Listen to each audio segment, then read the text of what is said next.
Come with us to the Kennedy Space Center in Florida. We'll tell you how to get discounts on admission, the best place to sit on the bus tour so that you can see everything without obstruction. We'll give you tips and tricks on where to go, the best places to eat, and also a few photo opportunities that are completely free. We can't wait to show you what we learned at Kennedy Space Center. Come along. Welcome to VO's Travel. Where to go and what to see. With kids.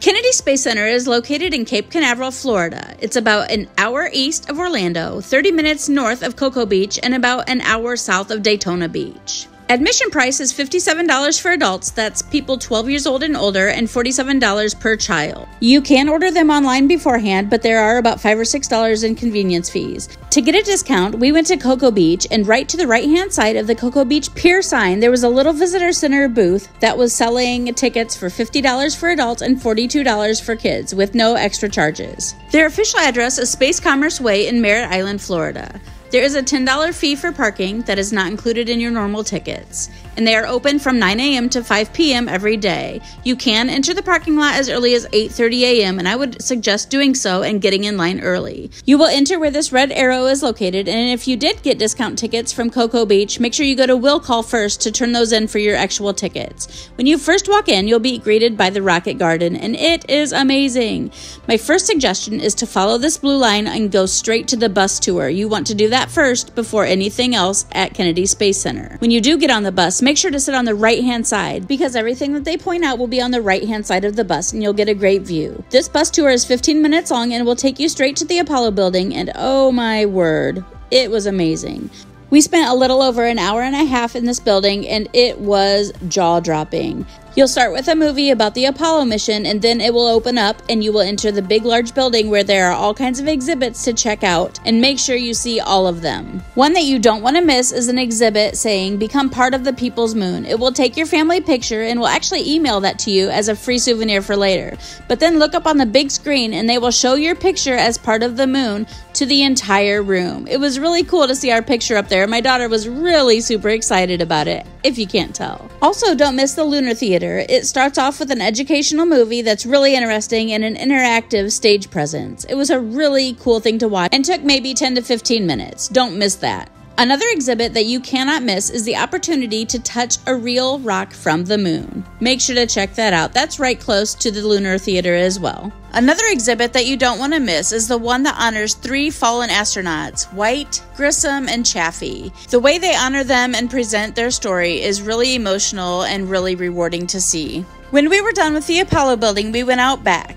That is the closest that you will get to the launch pad, and we were lucky enough to see the Artemis Space Launch System rocket on the launch pad. It was out there for a trial run and will be brought back into the building in a few days. One thing I forgot to mention is that they will periodically take photos of you and your children throughout Kennedy Space Center. You can buy a photo package that includes the digital prints of all of these photographs for $45, and it was well worth it. One is taken right before you get on the bus tour. There's another photo op in the Apollo Center, and yet a third photo op in the Atlantis building. If you prefer not to purchase these pictures, remember there is that free photo op in the Apollo building. There's also a second free photo op I'll tell you about at the gift center. After the Apollo building, we hopped back on the bus and came back to the main portion of the Kennedy Space Center. It was time for lunch and we decided to eat at the Orbit Cafe. We were nicely surprised with the prices. They weren't bad at all. One burger was $7 and chicken tenders with fries was $9. It was plenty enough food with huge portions. After lunch, we went to the Atlantis building, which is in the back of the park by the bus tours. This is a must-see. You cannot miss the Atlantis exhibit. The movie they start with and the actual Atlantis shuttle took our breath away. When you come in this building, you walk up a 3-story ramp, so you're starting this exhibit at the top floor, which is the 3rd floor. When you walk in, you'll see the space shuttle, and then there are so many hands-on exhibits for you to play around with. They were so cool. My kids had a blast on this 3rd floor, and we spent about a half hour there after the first movie. There's this tube they could crawl through that was 3 stories high, so when they looked down, it was a little terrifying. To get down to the 2nd story, you take a slide. There are steps optional if you prefer that. On that second story is the Shuttle Launch experience, and oh my word, it's amazing. Make sure to take advantage of the free lockers for any purses or backpacks or things that don't fit in your pockets. You'll start off by watching a cool movie, and it takes about 45 minutes altogether with standing in line. Once you enter the shuttle, you strap yourself in and you go for a ride. I do get motion sickness, so I did take a Dramamine beforehand, and it was fine. I was just fine throughout the whole experience. It was a little scary for my 8-year-old. She survived it well and had a good time during, but afterwards she was a bit shaken up. You do, I think, go to a 60-degree angle, and it does feel like you are laying flat on your back. But it is an amazing experience, and I suggest everybody do it. It is included in your admission, so just find the line and go for it. When you're done with that Shuttle Launch experience, you enter this room that has a lot more hands-on activities. And the kids were amazed at everything that they could do. They would have stayed here forever if we would have let them. They had no idea they were learning, but it is such a really cool experience. Next, we went to Planet Play, and that's outside and into a separate building that's by the IMAX Theater. This is a 3-story playground that the kids just can go wild on.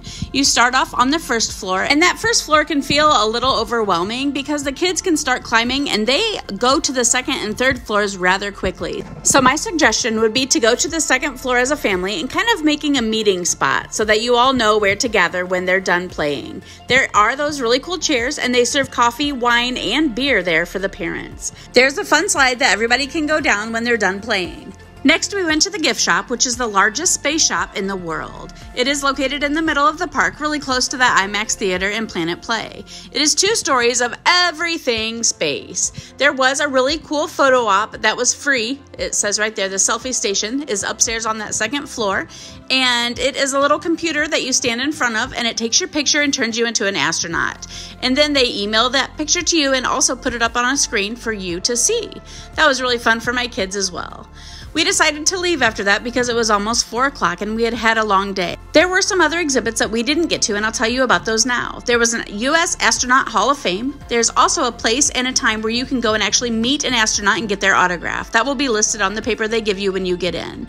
Heroes and Legends is another really cool exhibit, and the Hubble Space Telescope Theater is amazing as well. You can also see the Mars rover vehicle and go into the IMAX Theater for a few different shows during the day. And last but definitely not least was Journey to Mars. That looked super cool. One thing you should not miss is check to see if there's an actual launch when you are there. Download the app Next Spaceflight, and that will tell you all of the upcoming launches. It would be amazing to see one in person. We were there from 9 a.m. to 4 p.m. and we did not get to do everything, as you can see. You could easily spend 2 days at Kennedy Space Center. Thanks so much for coming along with me, and as always, I hope that you remember to choose joy and take all of the pictures.